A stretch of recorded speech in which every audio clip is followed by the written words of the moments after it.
Bonjour tout le monde, on vous souhaite la bienvenue à cette rencontre inhabituelle du Conseil municipal en ce vendredi matin 26 février. Alors, vous allez comprendre que la rencontre a été tellement... C'est un seul sujet ce matin et on l'a fait aujourd'hui parce qu'on avait une date butoir qui est fixée au 28 février, alors on n'avait pas vraiment le choix et ça concerne le programme Réno-Québec. Alors, est-ce qu'il y a quelqu'un qui propose l'adoption de l'ordre du jour? Mario Gagné. Gagné le propose. Maintenant, en ce qui concerne le dossier, c'est la question Réno-Québec. À ce moment-ci, est-ce que monsieur Ghislain est sur la ligne? Oui. Oui.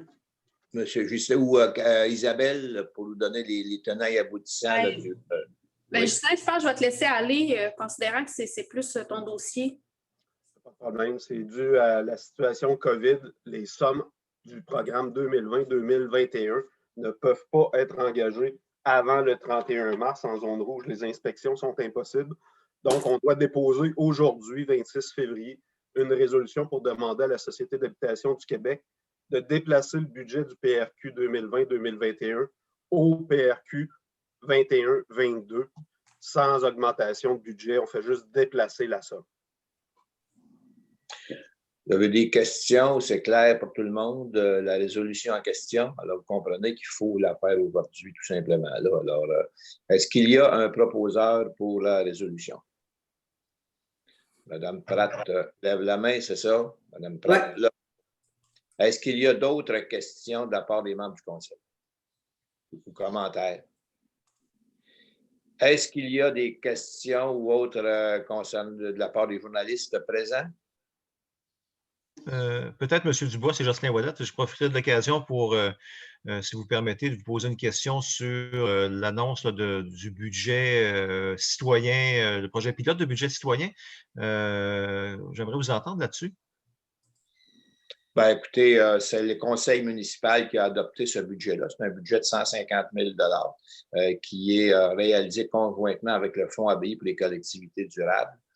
Cette année, à raison de la pandémie, encore une fois, on ne peut pas tenir le forum citoyen comme on le fait à chaque année parce que c'est basé, le fonds ABI, ils vont mettre 300 000 par année, est basé justement sur le forum citoyen où les priorités sont établies. Alors, on sait qu'on a 16 groupes de priorités, 6 axes de développement. Bon, tous ces éléments-là, c'est le corps de toute la situation.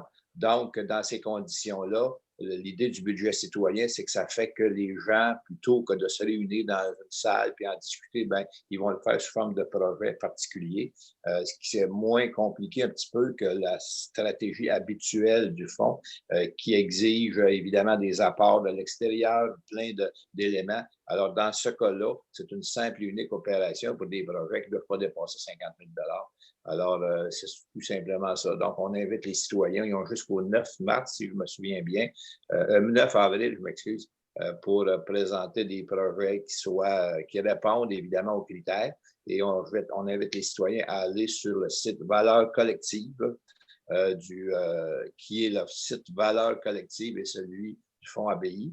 Et toutes les données sont là. Et aussi, vous avez ce matin, hier, ça a été publié sur le site de la ville, c'est très clair, là, tout ce qui concerne le budget citoyen. Alors, ça vous donne une idée à peu près de ce qu'il en est. Merci. Pas d'autres questions? Alors, sinon, ben, est-ce qu'il y a quelqu'un qui propose la levée de l'Assemblée? Propose. Madame Pratt propose la levée de l'Assemblée. Merci beaucoup tout le monde. Merci. Vous pouvez rester quelques secondes, les membres du Conseil?